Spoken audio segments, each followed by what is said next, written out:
Շնորհակալություն։ Հարցս վարչապետին է ուղղված։ Պարոն վարչապետ, մենք դեմ ենք օտարալեզու դպրոցների վերաբացմանը նախաձեռնությունը արդեն տարիներ շարունակ պայքարում է հայոց լեզվի սահմանափակումների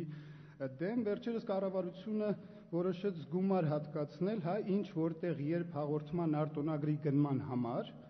եւ դա բացատրեց, որ կառավարությունը ինտելեկտուալ շարժումը Հայաստանում խրախուսելու համար է դա անում։ Այստեղ պրոբլեմը այն չէ, որ փող է վճարվում այդ լիցենզիայի համար, խնդիր չկա, այստեղ պրոբլեմը այն է, որ դուք դա չեք պայմանավորում այդ հաղորդումը հայերեն լեզվով անցկացնելու պահանջով։ Այսինքն գաղտնիք չի, ես հեռուստատեսության այնց մոլի երկրպագու չեմ, բայց հայտնի է, որ այսօր սաղ աշխարհում այդ ռեյտինգների հետևից ընկնելով կոնկրետ ծրագրեր են վերցնում, լիցենզիաներ են անում եւ տեղայնացնում են։ Այսինքն այսօր Հայաստանում կա ով է ուզում դառնալ միլիոնատեր եւ ոչ ոքի մտքով չի անցել, որ դա բրիտանական անգլերենով անցկացնեն։ Կամ այդ Հայաստանի ձայն է, թե ինչ է, որ երգում են, դա էլ հոլանդական խաղ է։ Եկեք հոլանդերեն անցկացնենք։ Հարցը նրա մասին է, որ կա հեռուստատեսության եւ ռադիոյի մասին օրենք եւ կա ուրեմն լեզվի մասին օրենք, որը խախտվում է։ Հարևան Վրաստանը նույնպես կառավարության աջակցությամբ հնարավորություն է տալիս ինչ որտեղ երբ խաղի վրացական լիգային իր տարածքում այդ խաղը հեռարձակել վրացերեն լեզվով եւ շատ նորմալ գոյատևում է։ Խնդիրը սրանում է, ինչու դուք չեք պայմանավորել, որ այս խաղը տեղայնացվի եւ միթե սա չի նշանակում, որ ձեր կարծիքով հայերեն լեզվով հնարավոր չէ ինտելեկտուալ շարժում զարգացնել Հայաստանում եւ պետք է անպայման օտար ինչ-որ լեզուներով։ Շնորհակալություն։ Հարցին պատասխանում է կառավարության աշխատակազմի ղեկավար նախարար Վաչե Գաբրելյանը։ Համեցեք, պարոն Գաբրելյան։ Խաղացող է։ Հիմի կարգառուն է կա։ Պարոն Արզումանյան,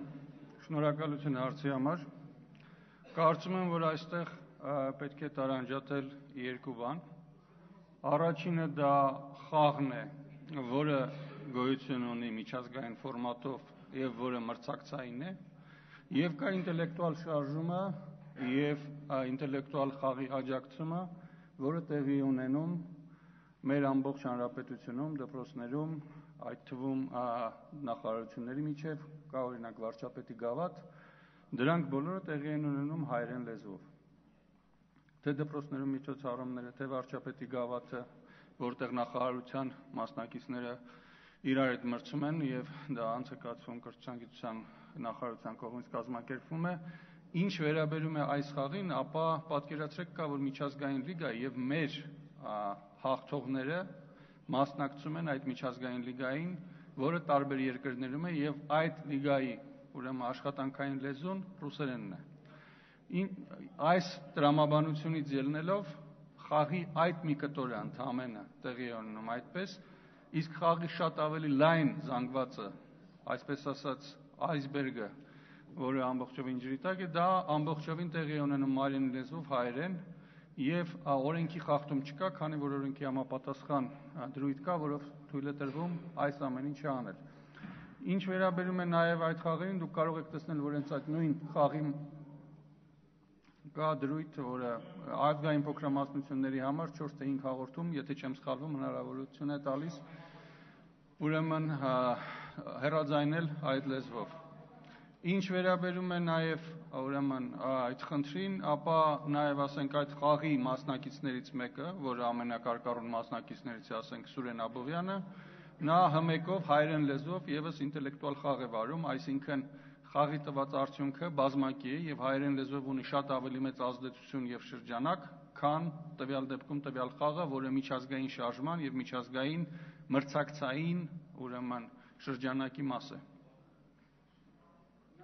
Երրորդ խոսափող։ Դուք ուղղակի ցիտեցիք, հա, հեռուստատեսության եւ ռադիոյի մասին օրենքին, որտեղ գրած է հեռուստահաղորդումների լեզուն Հայաստանի Հանրապետության տարածքում հեռարձակվող հեռուստահաղորդումների լեզուն գրական հայերենն է, բացառությամբ փոքրամասնությունների համար։ Հիմա փոքրամասնությունը հայերն են մեր տարածքում կամ ինչ փոքրամասնության, որևէ կազմակերպություն, մենք ունենք եզդիներ, ունենք հրյաների կազմակերպություններ կան, որոնք կարող են դիմեն եւ 1 ժամ խնդրեմ ցանկացած հեռուստատեսության հաղորդումներ, եթե ռուսական համայնքը նման խնդրեմ ունի ռուսների համար, բանա, բայց դուք խաղ եք խաղում եւ ասում եք,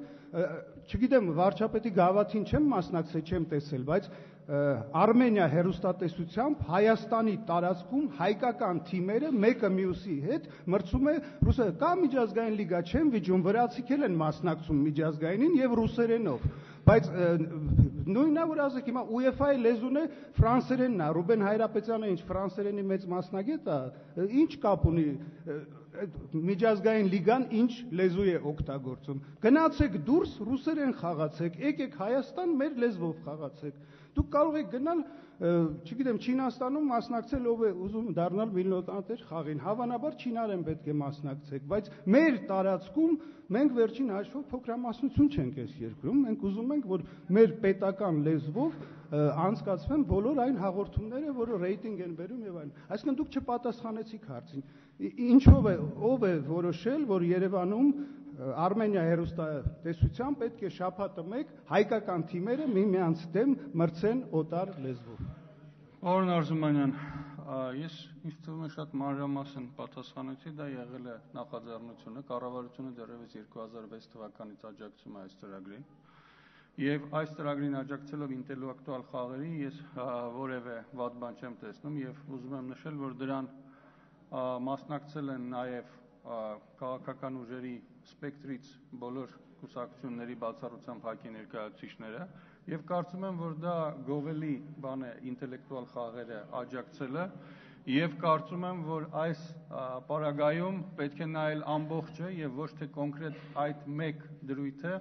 որը, ինչպես ասացի, պարարթող է հանդիսանում այդ շարժման ընդլայնման, հայերենով տարածման եւ ընդարձակման համար, ինչի կոնկրետ օրինակը նաեւ ձեզ բերեցի, թե ինչպես խաղի մասնակիցը համեկով վարում է շատ ավելի լայն ընդգրկում ունեցող պատանիների մոտ հայերեն լեզվով ինտելեկտուալ խաղերի լայն շրջանակ։ Շնորհակալություն։